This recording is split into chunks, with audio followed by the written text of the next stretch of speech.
Some stories begin with thunder. Others begin with loss. But every now and then, a story begins with two people who never expected their lives to cross at all. This is one of those stories. It starts with a woman trying to outrun her past, and a cowboy carrying more than his share of life's weight. It starts in Wyoming, where the land stretches wide and the truth has nowhere to hide. And it starts with 8 simple words that change everything. She said, "I can't have children." The cowboy tipped his hat. "Good.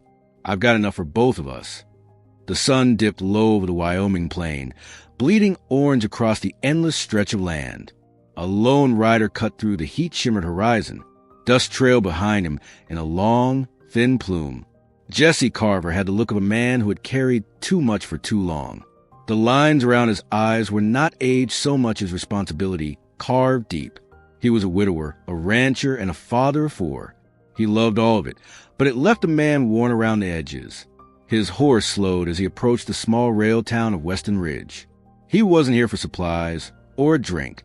He was here because the railroad office finally found a new schoolteacher he had begged the county for. Inside the depot, a woman stood beside 2 suitcases, fine-boned, with soft brown hair pinned too tightly. She held herself with a careful kind of composure that didn't match the wild land around her. "Miss Rose Harper?"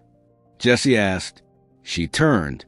Her eyes were a soft blue, clear as creek water but cautious. "You must be Mr. Carver." "Yes, ma'am." He tipped his hat. "Welcome to Weston Ridge." A train whistle blew behind her as the cars pulled away. She didn't look back. Maybe she had nothing back there worth remembering. Jesse loaded her luggage into the wagon. Rose climbed in, sitting stiff as a church pew. "You'll be teaching my kids," he said as he flicked the reins. And a handful of others, once word spread, someone finally took the job. "I've taught before," she said, avoiding his eyes.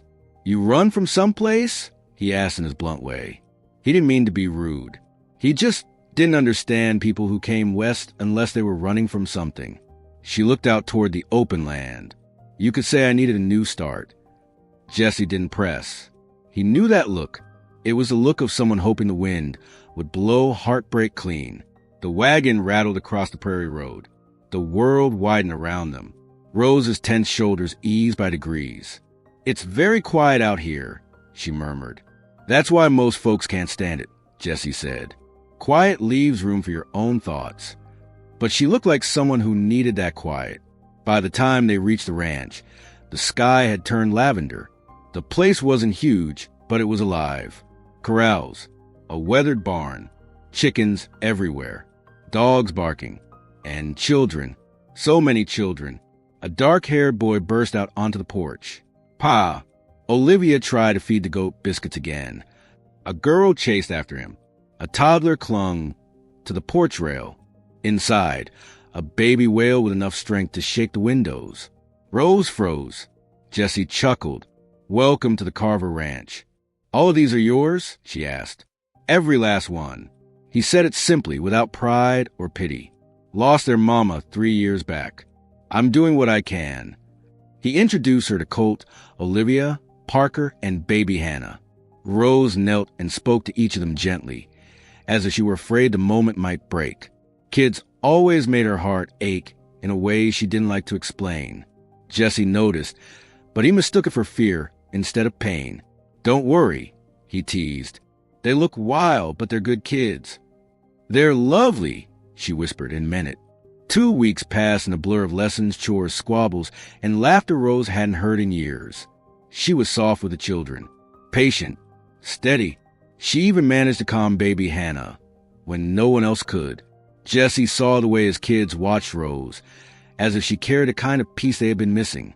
He also saw the way she flinched when anyone mentioned babies or mothers, like an old wound she guarded. One evening, after the kids were asleep and the lanterns were low, Rose stood on the porch looking at the sky. Jesse joined her. "You fit in here," he said. "I'm afraid I don't." "Why not?" She took a long breath. "Jesse, I can't have children." He blinked. That was it. That was the secret she had been carrying as if it might break her. She waited for disappointment. Instead, Jesse tipped his hat back and smiled. "Good. I've got enough for both of us. She stared at him, stunned. You don't understand. Most men. I'm not most men. Her eyes filled quickly, too quickly. My husband left me because of it. That man's a fool. Jesse stepped closer. And I'm not going anywhere. Something in her cracked. She let herself cry without hiding. Rose, he murmured, brushing a tear from her cheek. You don't have to carry that shame here. My kids already adore you. And you're something I didn't expect to find again. She asked in a trembling whisper. Hope? That's right. Life settled into something almost tender. Then the storm came. Wyoming storms didn't ask permission. Thunder cracked like a whip. Lightning turned the ranch white. A mare went into labor at the worst possible moment. Jesse rushed out, leaving Rose inside with the frightened children. Wind shook the windows. The baby wailed. The little ones clung to her skirts. Rose gathered them around the hearth. She read stories through the thunder. Her voice shook but did not break. After an hour, Jesse came back soaked and drained, but the mare was safe. He found Rose asleep on the floor with the children curled around her like she was a place of safety. Something inside him settled with quiet certainty. She didn't just fit here. She belonged. Summer brought the annual barn dance. Folks arrived scrubbed, combed, and glittering with dust and effort. Rose wore a simple blue dress. Nothing fancy, but Jesse forgot his own name for a moment. He offered his hand. Dance with me? I don't really know how. I'll teach you. He guided her gently. Her hand is felt right in a way that steadied and shook him at the same time. I haven't felt this, she whispered. Alive, he asked. She nodded. The music slowed. Jesse leaned in. She lifted onto her toes. They kissed like two people who had waited half their lives to be seen again. A month later, Jesse found her packing. Rose, what are you doing? She kept her back to him. I shouldn't be here.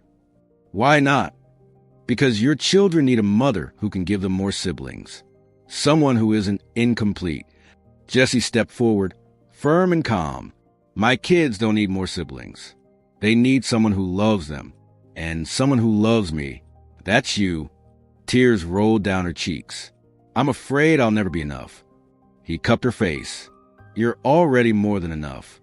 Her breath shook. Why are you so sure? Because every day you're here, this place feels like a home again. The fear, the shame, the years of feeling unwanted fell away. And Jesse caught everything she let go. They married in the fall under a cottonwood tree. Simple, honest, beautiful. The children held wildflowers in their fists. Jesse stood tall. Rose's hands trembled, but her smile did not. Vows were exchanged. When Jesse kissed her, the children cheered so loud it startled the horses. Life wasn't perfect. It was real. Tantrums, broken fences, sleepless nights, burnt pies, muddy boots, and a ranch that always needed for more hands. But there was love. A lot of it. Rose tucked the littlest ones into bed each night. She taught the older ones how to spell, how to multiply, and how to believe in themselves. She sat with Jesse on the porch at sunset, wrapped in a quiet that felt like peace instead of emptiness. One evening, Jesse took her hand. You saved us, he said. No, she whispered. You just gave me a place where I didn't have to pretend anymore. Rose, you gave these kids a mother. Not by blood, by heart. She closed her eyes. And you gave me something I thought I'd never have. What's that? A life that feels like mine again. The wind carried the scent of sagebrush. The sky glowed pink. The children laughed somewhere behind them. Hope didn't need a cradle. Sometimes it just needed a place to grow. Some families arrive by blood. Others find each other by chance, by choice, or through the quiet courage it takes to keep living after loss. Rose and Jesse never asked for another beginning, but they stepped into one anyway. And in the wide silence of Wyoming, they discovered something simple and rare. A life rebuilt, a family remade, a love that didn't depend on what they lacked, but on what they chose to give.